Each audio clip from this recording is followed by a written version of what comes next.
Assalamualaikum warahmatullahi wabarakatuh. Hello, everyone. Okay, come back to me again. Today, we are going to discuss about patterns of organization, especially about comparison and contrast. In the previous meeting, we have discussed about other kinds of pattern of organization, which are listing and sequencing.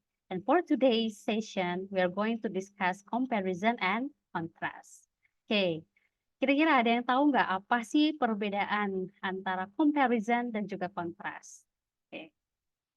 Okay, these are the table of contents. So we are going to discuss about what is compare and contrast, and then when to use compare and contrast, and also what is the purpose of comparison and contrast, the connectors of compare and contrast, and organizing a comparison and contrast, and also how to compare and contrast in writing, and also discovering compare and contrast. So there are seven items or seven topics that we are going to discuss.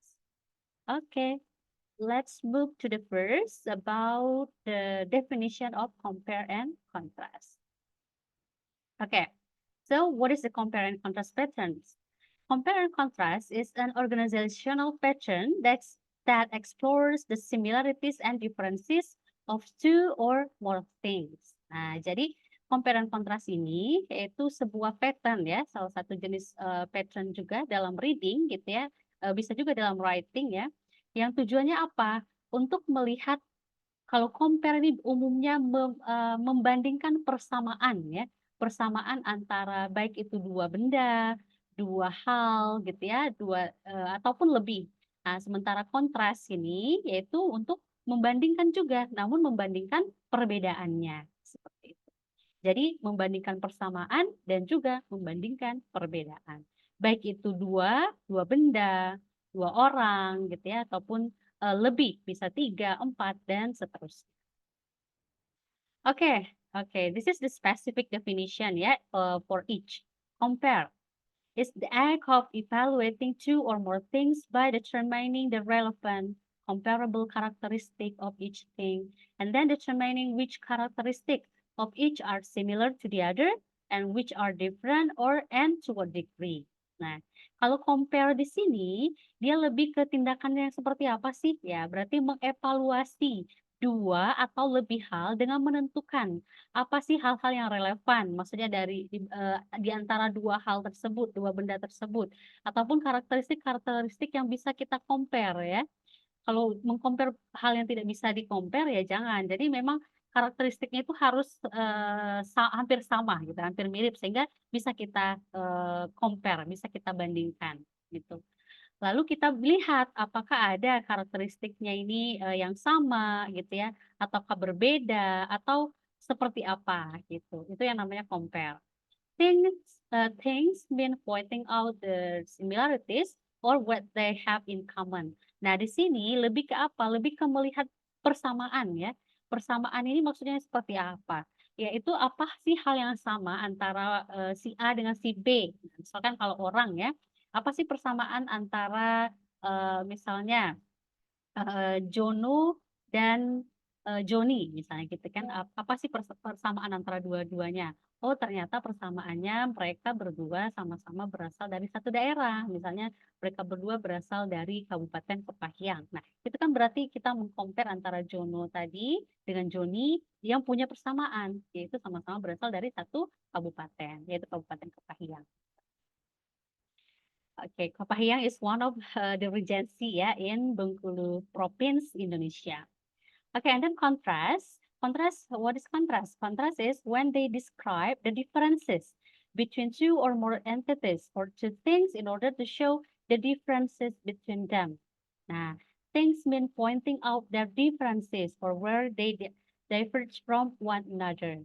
Nah, kalau kontras ini lebih ke apa? Lebih ke mendeskripsikan perbedaan ya antara dua hal, dua orang tadi. Apa sih perbedaan antara Joni dan juga Jono? Ya, kalau persamaannya tadi berasal dari satu daerah yang sama. Tapi apa perbedaannya? Gitu. Kita lihat apa perbedaannya. Oh, misalnya dari segi fisik misalnya ya, bahwa perbedaannya misalnya si Jono ini orangnya sedikit berisi. Nah, sementara si Joni kurus misalnya ya. one is fat and one is thin. Nah, itu kan sudah menunjukkan perbedaan, kontras. Okay, good. And then what is the purpose of compare and contrast? Nah, apa sih tujuan gitu ya kita untuk mengetahui compare and contrast antara dua benda atau dua hal tadi ya, apa? The purpose of comparing and contrasting is to highlight subtle but important differences or similarities that might not be immediately obvious. Nah, tujuannya apa? Terkadang ini kan kita melihat sesuatu itu hanya sekilas dan terlihat sama gitu ya, seems the same ya. The things seems the same, but actually perhaps when we try to find the similarities and differences, they have ya similarities and also differences gitu. Jadi perlu kita untuk memperhatikan, oh ternyata antara si A dengan si B ini ada persamaannya dan juga ada perbedaannya. It highlights subtle but important differences or similarities and it makes abstract ideas more definite ya. Jadi nah kalau dia abstrak, ide-ide yang abstrak itu ketika kita membandingkan compare dan contrast gitu ya, membandingkan persamaan dan perbedaannya, dia akan terlihat lebih jelas ya. Jadi hal-hal yang abstrak itu akan tampak lebih jelas. Apa sih persamaannya, lalu apa sih perbedaannya. Jadi itu salah satu tujuan ya dari compare and contrast ini. Okay, when to use compare and contrast patterns ya. So we can use comparison and contrast to show that one thing is better or worse than another. Oke. Jadi fungsinya yang pertama kita untuk melihat salah satu itu lebih baik atau lebih buruk dari yang lain misalnya. Or things that seem alike are actually different. Ataupun untuk melihat suatu hal, suatu benda yang pada umumnya itu terlihat sama gitu ya. Ternyata mereka tuh punya perbedaan. Oke. Ataupun kebalikannya, things that seems different are actually alike. Nah, ataupun hal-hal yang sepertinya yang kelihatannya itu beda, ternyata punya persamaan. Nah, seperti itu. Oke. Lalu, nah, these are the connectors of compare and contrast. Nah, untuk menentukan misalnya di dalam reading ya, kita kan tidak tahu ya apakah ini termasuk ke compare ataupun contrast. Nah, kita bisa melihat dari connectors yang digunakan. Umumnya, kalau yang compare tadi karena menyatakan hal yang sama, umumnya di sini ya, ada listnya di sini ya, beberapa connectors yang umumnya digunakan. Seperti in the same way, in comparison to, like, ya, yang tadi they are like, they are alike, misalnya likewise, equally, as similar. Nah, ini kalau ketemu connectors yang seperti ini menunjukkan bahwa kita mengcompare ya, mengcompare dua hal. Mengcompare apa? Mengcompare persamaan. Nah, namun kalau yang kontras, nah ini ada kata despite, konektor despite, in spite of, even so, however, nevertheless, on the other hand, atau or instead. Misalnya di satu sisi, in one hand, she apa misalnya ya, she likes eating sweet food. Nah, di satu sisi dia suka makan makanan yang manis misalnya. But on the other hand, tapi di sisi lain, apa yang kita bandingkan? Dia suka makanan yang manis, tapi makanan saja, tapi kalau minuman misalnya dia kurang suka. Nah, seperti itu ya. Jadi kayak ada satu sisi yang kita lihat perbedaannya. Okay, and then organizing a comparison and contrast. Nah, ketika kita menyusun, ya, misalnya kita harus membuat nih comparison and contrast. Kita bisa mengcompare ataupun membuat comparison and contrast itu point by point. Kalau point by point ini berarti lebih ke meningkatkan individual ya, individual similarities or differences. Jadi lebih ke satu hal, maksudnya hal-hal yang spesifik gitu. Jadi hanya satu hal yang spesifik saja. Kalau tadi kalau lebih ke orang tadi kita membandingkan physical appearance misalnya. Jadi point by point hanya physical appearance-nya. Tapi kalau subject by subject ini lebih ke overall ya. We compare or we contrast the overall individual similarities or differences. Jadi kalau tadi hanya berfokus dengan physical appearance-nya, nah kalau subject by subject ini berarti keseluruhannya baik itu physical appearance, baik itu personality gitu ya, ataupun hal-hal yang lainnya kita compare ataupun contrast. Kita lakukan comparison or contrast. Good. Oke, semoga bisa dipahami. And then how to compare and contrast. Nah, bagaimana sih cara kita membandingkan atau membuat perbandingan ini ya, compare and contrast ini. Nah, here you can, as you can see on the slide, um, comparing apples and orange. Nah, ini ada dua jenis buah-buahan gitu ya. Red, red is apples and the orange one is orange ya. Apel dan juga jeruk gitu. Nah, kita lihat di sini apa sih perbedaan. Nah, kalau yang di luar ini berarti ini contrasting-nya ya, contrasting fact atau contrasting idea about apples and orange. Nah, kalau yang yang kuning ini yang ada ini ya, yang di sini ini yang the yellow one is the comparison. Nah, berarti ada persamaannya gitu. Nah, kita lihat kalau di sini red, green, or yellow. Nah, ini warnanya ya bisa red, merah, green, hijau, ataupun kuning, yellow. Nah, tapi biasanya umumnya kalau orange ya, orange ya. And then sweet flavor, nah, citrus flavor, smooth skin, bumpy skin. Kan beda ya. Source of vitamin A, source of vitamin B1, has seeds inside, can be seedless. Nah, has apalagi grow in cool climates, grow in warm climates. Kan ini beda ya. Satu tumbuhnya di iklim yang dingin, satu tumbuhnya di iklim yang hangat. Keep doctors away, no effect on doctors. Nah, rhymes with careful, rhymes with nothing, can eat without feeling, needs to feel to eat. Nah, ini juga kalau makan apel bisa aja kan kita makan dengan kulitnya ya. Tapi kalau jeruk kan jarang ya kita makan sama kulitnya ya. We have to peel ya, peel ya. Harus di peel dulu, jadi kulitnya dulu. And then state group of 7 states, state group of Florida. Nah, ini terkenal dari berbagai negara, berbagai 7 states ya di Amerika ini maksudnya. Ya. Kalau ini terkenalnya hanya di Florida. Apple eaters Adam and Eve didn't have navel. Some varieties of orange have navels. Nah, ini. Jadi ini adalah perbedaan-perbedaannya ya. Oke, tapi apakah ada persamaan? Ternyata ada. Di sini fruit ya, kedua-duanya apple and orange are fruits ya, kind of fruits, sama-sama jenis buah gitu kan, edible. Keduanya sama-sama bisa dimakan kan. Lalu grows on a tree yang sama-sama tumbuhnya di batang gitu ya. Good source of fiber. Nah, mostly round in shape, source of vitamin A and C, can be used for drinking. Lalu about the same size, take company testing and also testing. Nah, ini yang di yellow ini adalah persamaan-persamaannya gitu ya. Apa saja persamaannya? Ya sama-sama buah, sama-sama bisa dimakan gitu ya. Lalu sumber apa vitamin dan sebagainya. Namun kan di sini dikasih perbedaannya vitamin apa yang banyak? Oh, vitamin E. Kalau di sini vitamin E and vitamin B1 kan agak sedikit berbeda gitu. Tapi dibuat aja kalau secara general sama-sama source of vitamins A and C. Nah, di sini, as you can see, the transition phrase for comparing and contrasting. Nah, ini tadi sebenarnya sudah ada sedikit dijelaskan ya. Kalau compare itu umumnya ada kata similarly, likewise, in a similar fashion, correspondingly, equally, in the same way, along the same lines, mirroring, following the same pattern. Nah, ini biasanya compare yang menyatakan persamaan. Kalau contrast apa? By contrast, however, on the other hand, conversely, whereas, alternatively, divergently, counter to, and in different way, opposingly. Nah, ini umumnya untuk menyatakan apa? Menyatakan yang kontras gitu.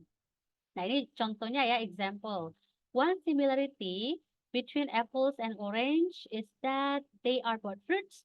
Furthermore, they are both round and nutritious. Nah, salah satu persamaan antara apel dan juga jeruk tadi apa? Yang di sini yang di yellow ini ya, bahwa mereka sama-sama buah gitu ya. Selain itu juga apalagi mereka sama-sama berbentuknya bulat ya kan dan juga punya banyak nutrisi. Tapi apa perbedaannya? Nah, perbedaannya ini yang bisa kita lihat yang di luar ini ya. Ini perbedaannya. Oh, ternyata di sini dijelaskan bahwa apa gitu ya. bahwa a key difference between apples and orange is their color. Apples are either red and green, while orange share orange. Nah, dari jenis warnanya juga ada perbedaan. Nah, kalau apel ini umumnya dia warnanya merah gitu ya. Tapi kalau orange, kalau jeruk kan jarang, nggak ada ya jeruk warna merah ya, dia warnanya orange. Nah, dari sana kan sudah terlihat kontrasnya, perbedaannya, key difference-nya. Seperti itu. Oke. Nah, discovering compare and contrast. Nah, bagaimana sih kita untuk menentukan compare and contrast? Tadi seperti di contoh ini ya, comparing apples and orange, kita bisa membuat diagram pen ini namanya ya. Oke. Making a pen diagram or chart can help you quickly and efficiently compare and contrast two or more things or ideas. To make a Venn diagram, simply draw some overlapping circle, one circle for each item you're considering. In the central area where they overlap, list the traits the two items have in common. Assign each one of the areas that doesn't overlap. In those areas, you can list the traits that make things different. Nah, seperti yang dilakukan ini, seperti yang digambar ini, berarti kita bisa membuat kayak diagram pen seperti ini, lalu di luar ini kita buat perbedaan-perbedaannya, lalu yang bersinggungan ini adalah persamaan-persamaannya ya gitu ya. Apa sih hal-hal yang sama, ide yang sama gitu ya. Lalu apa yang beda kayak gitu. To make a chart, figure out what the criteria you want to focus on in comparing on the items. I mean, along the left side of the page, list each of the criteria. Across the top, list the names of the items. You should then have a box for an item for each criterion. You can fill the boxes and then survey what you discover. Nah, selain membuat diagram pen, kita juga bisa membuat chart ya, membuat chart kayak gitu ya. Lalu kita buat apa? Kita juga yang pertama ya harus tahu dulu apa kriteria yang ingin kita bandingkan ataupun yang akan kita lihat perbedaannya. Nanti kita lihat, kita buat ada di sisi sebelah kirinya apa kriteria-kriterianya. Lalu di atasnya kita buat list dari itemsnya ya. Lalu kita buat box gitu per kriterianya. Lalu kita checklist bisa juga gitu ya. Yang mana yang sama, yang mana yang berbeda. Gitu. Okay, that's about compare and contrast. Okay, I forgot to tell. Okay, we are also going to discuss about cause and effect. Yeah. So beside compare and contrast, there is also another kind of pattern of organization which call cause and effect. Nah, selain compare and contrast ada lagi nih jenis dari pattern organization dalam reading ataupun writing yaitu cause and effect. Yakin teman-teman tahu ya. Ya. Okay. Okay, this is these are the table of contents, definition. We are going to talk about definition, function, formula, connectors, and example. Let's see definition. In the cause and effect relationship, one or more things happen as a result of something else. Nah, jadi kalau cause and effect berarti kan sebab akibat, ya, sebab akibat. Berarti kalau ada sebab, lalu ada akibatnya. Berarti satu hal itu terjadi karena disebabkan oleh hal yang lain, gitu ya. One or more things happen as a result of something else, kan. Jadi si akibat ini terjadi karena ada penyebabnya. Cause is a catalyst, a motive, or an action that brings about reaction or a reaction or reactions. The cause is this gate and effect. Nah, apa itu cause ya? Cause tadi kan sebagai motifnya, sebagai tindakan yang membuat sebuah reaksi, memunculkan sebuah reaksi gitu ya, penyebabnya. Nah, kalau effect apa? An effect is a condition, occurrence, or result generated by one or more causes. Effects are outcomes. Nah, kalau efek ya, efeknya kondisi yang muncul gitu ya, akibat dari atau hasil dari adanya sebuah motif tadi, hasil dari sebuah cause tadi, hasil dari sebuah sebab tadi, ya kayak gitu ya. Misal nih, kita misalnya ujian, penyebabnya apa? Penyebabnya kita tidak mempersiapkan dengan baik, kita tidak belajar ya. I didn't study, misalnya I didn't study hard. As a result, I fail in the exam. Nah, berarti atau because I didn't study, I fail in the exam. Itu bisa juga. Berarti sebabnya karena saya tidak belajar, apa efeknya, apa akibatnya? Akibatnya ya saya gagal dalam ujian. Seperti itu. Jadi itu yang namanya sebab gitu. Okay, cause and effect means that things happen because something prompted them to happen. A cause is why something happens and effect is what happened. Nah, cause ini apa ya? Mengapa? Alasan kan kenapa suatu itu terjadi. Kalau efek apa? Effect itu apa ya? Apa yang terjadi? Jadi setelah adanya akibat, apa yang terjadi? Gitu. Apa efeknya? Ya, apa resultnya? Okay, these are the function why we have to know about cause and effect. The first one, cause and effect itself is more often used in writing essay or explanatory text. Nah, karena pola sebab akibat ini kan sangat sering digunakan dalam writings ya. Dan juga kita kan ketika dalam membaca, ketika banyak yang namanya pola-pola sebab akibat ini, otomatis untuk mencari tahu when we want to finding idea about a text, about a passage, yeah, we have to know. Yeah, we have to know whether what is the pattern of organization, whether it is compare and contrast, cause and effect, gitu ya, or listing and sequencing, in order to make us comprehend the text or the passage easily ya.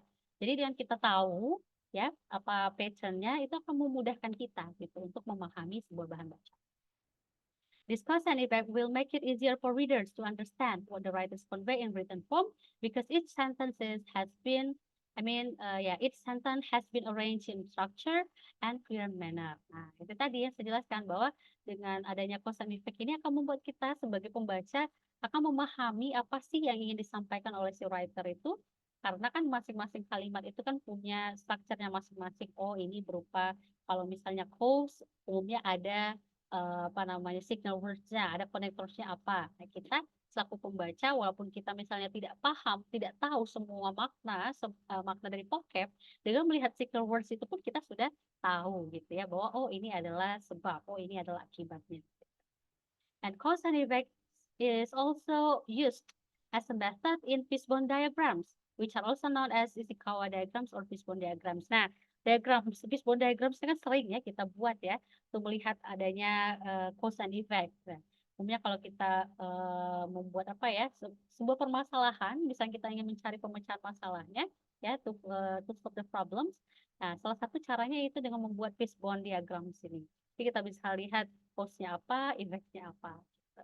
Penyebabnya apa, efeknya apa, lalu kita tahu apa yang harus kita lakukan. Good. And this is the formula, cause and effect sentences, cause and effect sentences, and then plus noun. Ya, bisa signal words plus cause plus effect. Atau effect dulu, signal words, baru cause gitu ya. Jadi misalnya kalau signal words-nya dulu tadi because ya. Because tadi kan because signal words-nya because tadi yang saya kasih contoh because I didn't study hard. Lalu efeknya apa? Because I didn't study hard, I failed in the exam. Tadi gitu ya. Atau bisa kita balik ya. Efeknya dulu I failed in the exam, baru signal word because I didn't study hard. Nah, itu juga bisa seperti itu. Oke. Jadi bisa kita balik. Umumnya kalau signal words-nya duluan kita kasih koma ya. Tapi kalau dia di tengah tidak perlu kita kasih koma. Seperti itu. Nah, signal words-nya ini banyak ya. Bisa because, di sini ada, ini dijelaskan ada beberapa signal words yang bisa kita lihat. Nah, di sini connectors of cause and effect. Ada because, ini kan untuk yang cause ya. Because of this, causes, owing to, and then it's due to, as caused by ya. Lalu apa lagi? Due to, as, since ya.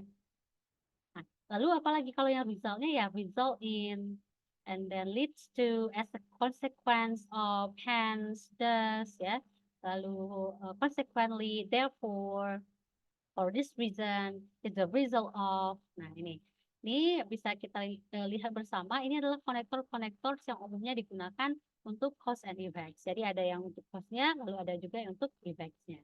Gitu. Okay. This is the example in a sentence. Clara's dress was sprinkled, so her mother ironed it. Nah, ini Clara dress was sprinkled. Nah, bajunya Clara ini kusut gitu, nggak rapi ya, gitu ya. Lalu apa? Efeknya apa? So, sehingga ibunya menyetrikanya. Nah, ini berarti ada sebabnya, ini sebab dan ini adalah akibatnya. She studied hard in order to pass the exam. Ya. Jadi sebabnya apa?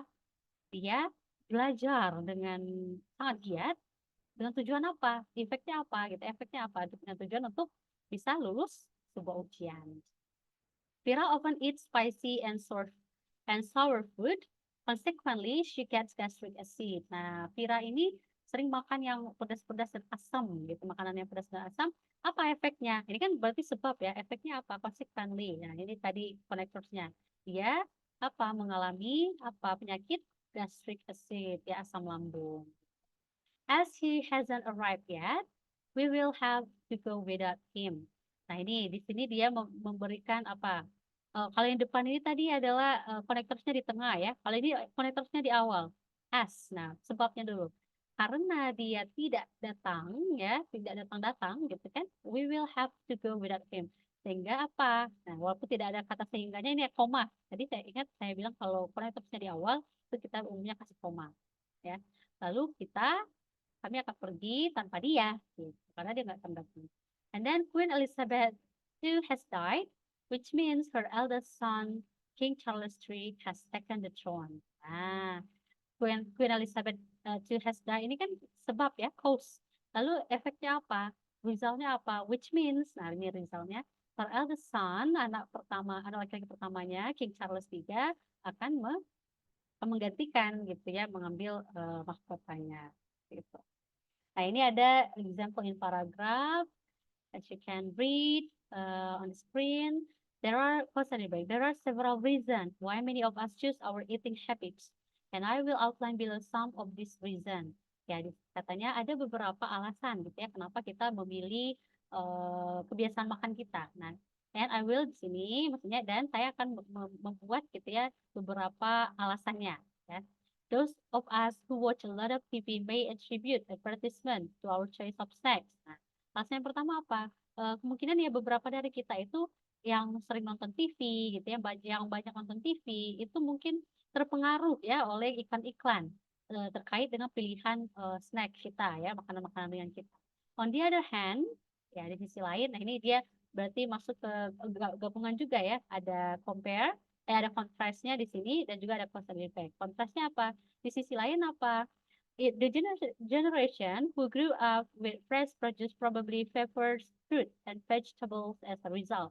Nah, generasi-generasi yang tumbuhnya dengan yang bertumbuh ya dengan produksi yang fresh gitu ya masing-masing muda, umumnya mereka menyukai yang namanya buah-buahan dan sayur-sayuran.